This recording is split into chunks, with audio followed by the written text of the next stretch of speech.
Hello friends, मी आहे तन्वी. तुमचे सगळ्यांचे स्वागत आहे आजच्या एका नवीन व्हिडिओमध्ये.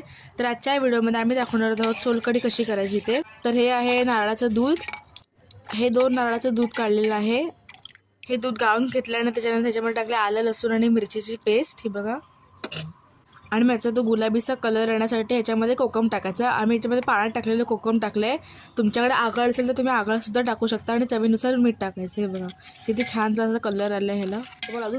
तुम्हाला जर कलर अजून हवा असेल तर तुम्ही त्याच्यामध्ये कोकमाचं प्रमाण किंवा आगळाचं प्रमाण जास्त वाढवू शकता. मग कलर अजून चांगला स्ट्रॉंग येईल. आणि मग वरतून थोडीशी कोथिंबीर टाकायची आणि चवीनुसार मीठ टाकायचं. तरी बघा आता आपली सोलकढी मस्तपैकी तयार आहे. चिकनची जेवणासोबत तरी सोलकढी अतिउत्तम. आणि हा बघा, हा सगळा चोथा निघालेला आहे. तर हा जर चोथा निघालेला ना, हा टाकून द्यायचा. याच्यामध्ये मिरची, लसूण, फुटाण्याची डाळ सगळे टाकायची आणि तुम्ही याची चटणी बनवू शकता. आपण जशी नारळाची चटणी बनवतो तशी चटणी बनवायची याची. आणि मग त्याला मोहरीची फोडणी द्यायची.